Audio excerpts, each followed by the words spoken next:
Alright guys, welcome back with a new angle. Let's talk about WandaVision episode 8. And WandaVision, as I've said before, I've loved it so far. I think it's so fantastic.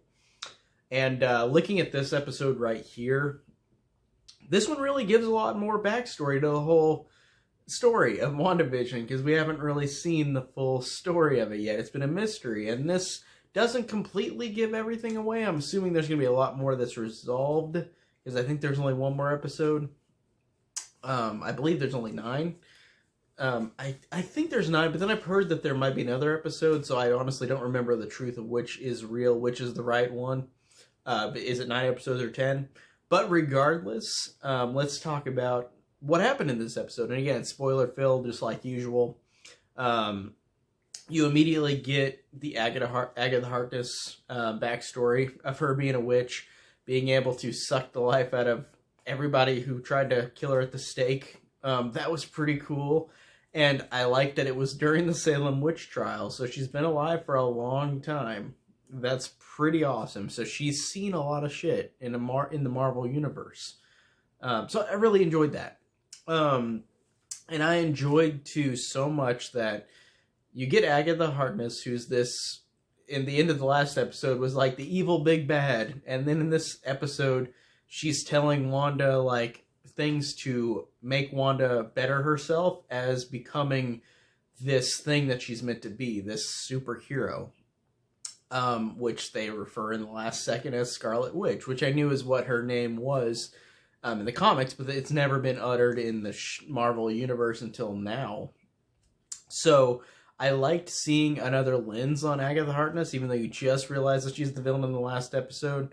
But the way that they resolved that, I thought was really well done. And I thought that she is just there to help Wanda, another witch in need. That was a really cool element that I did not expect. And I didn't expect this episode to be as emotionally investing as it was, even though I've been invested throughout. But this episode here shows young Wanda and young Pietro with their parents, who's not Magneto, but with their parents, and they're watching literal shows in our real world. They've got like a suitcase full of DVDs of Malcolm in the Middle, I Love Lucy, Dick Van Dyke, and I thought that was really cool that like this, they were alluding to all these shows before, but now you really get the full context of where these TV shows came from, and they're actually being, like, Wanda's psyche is having her do this thing as a kid, loving to watch these shows. And then, of course, she gets bombed, like they do, like it says in Avengers Age of Ultron, like, the house gets destroyed, and, like, the parents are dead, and both her and Petra are alive, and then, but she gets to watch all of these shows, and then even after the fact, whenever she's all alone in this new location in the U.S., after Age of Ultron, she's watching all these shows, learning stuff that is something that she's just become accustomed to, like watching these shows that are American, but watching them and loving them and becoming a gauge to have her use in this show where she becomes, where she literally creates this world of like TV shows that she's watched and loved. And I thought that that was such a great amalgamation of like all of that. I really loved emotionally, just it really sucked me in, and just watching her have like this really rotten place to live, and then watching these things brings her happiness, which I think is really cool and really connects to real life in how TV shows and movies can help people in real life whenever they're sad or they're in a sad situation. So this really got me, and I really dug that a lot. That just worked very, very well. As I drop my paper, of course, write notes like I usually do for this show, because there's things I've got to, of course, remember to establish. I love, too, that you go into her past showing her at the Hydra place, and, like, she almost touches Loki's sword, the stone inside the sword, and she's the only one that survives it, and then you realize that she can create a hex where, like, she did something, but people don't see it, where she the ability breaks from the stone to where she sees this being like float towards her, and it looks just like Wanda, but whenever she becomes actual Scarlet Witch. And I loved how they connected it to pre-Age of Ultron, and I just think that they do a great job with all these Marvel things and establishing these characters and giving them all these little backstories that you don't see in the movies, but then they're established in another way. And I really thought that was fantastically well done.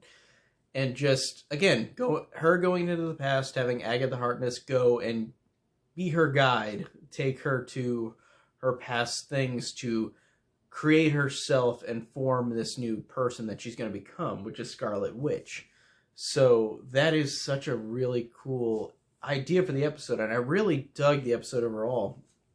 And even though by the end of the episode, Agatha is doing bad things, like she grabs Wanda's kids and wraps them up and is like, she's going to fight Wanda. And that's where it's going to go from this next episode, which I thought was a great way to end it.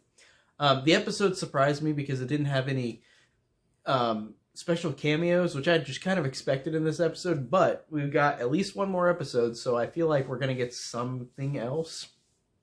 And, again, in this episode, too, I've got to say, Agatha was great. Catherine Hahn was fantastic. But Elizabeth Olsen, this is the best, like, acting I've ever seen her do. And she's good in all of these things. She's great in all the Marvel things as well. And especially the show shows her acting chops. But, man, this really gets you as emotionally invested as you can ever be for this character. Whenever this character is down, whenever you see everything that she loses Vision, she loses her brother, she loses her parents, she loses everything.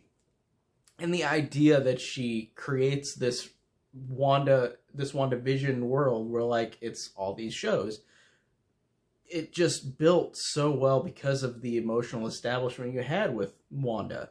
And whenever you have her go to this abandoned, like, place where, like, there was a house there, there's a foundation, like, bricks on the ground, or cement, and looks down, falls down, cries, and then she creates this whole world. Like, she creates the bubble where, like, everybody's in. And her reuniting with Vision again just was so great because you see that Vision is gone. And you also see her in this episode go to the sword location and get Vision, get his body. But I like the fact that this, I forgot what the guy's name is from Sword. I don't know why I'm forgetting his name, but the leader, he wants to use Vision as a weapon, of course. And then, or I use him as something to use because it's like plutonium, or uranium. And he uses that idea because he wants to keep Vision as something, and we're not going to bury Vision, is what he tells Wanda. We're not going to bury this plutonium. Your vibranium. God dang. I got all of those mixed up real quickly. I don't know why. I just got really tongue-tied and mind-tied, I guess. But, like, but vibranium. They've got, Vision has all this vibranium in him. The guy's like, we're not going to bury him. And Wanda takes Vision away. And I thought that was really well done. And it really worked so well with this tragic character with Wanda. I really love what they've established with this character in the universe. Like I said, I haven't read the comics with Wanda at all, but the way that they interpret it in these movies and this show is just, she's becoming one of my favorite characters because she's just so well established and has such a great emotional pull and a great performance by Elizabeth Olsen. Like I said, this is the best performance I've ever seen Elizabeth Olsen do in these movies. And she hasn't done much else in the acting. I think she has done some other movies besides Marvel, but I don't think I've seen any of them. But she works so well in these movies. Really, really dig this performance so much. And this is a great episode. I think it's one of the best because it just really delves into the backstory of Wanda. It gives you almost all you need to know, except for the next episode. So I'm glad that it ended here for the next episode. I felt fulfilled for a week, but I'm still going to be annoyed I got to wait a week. But that's fine because the anticipation builds and builds and builds. So I'm ready for next week's episode. That is it for today's video for episode 8 of WandaVision. And thanks, guys. I'll see you next time.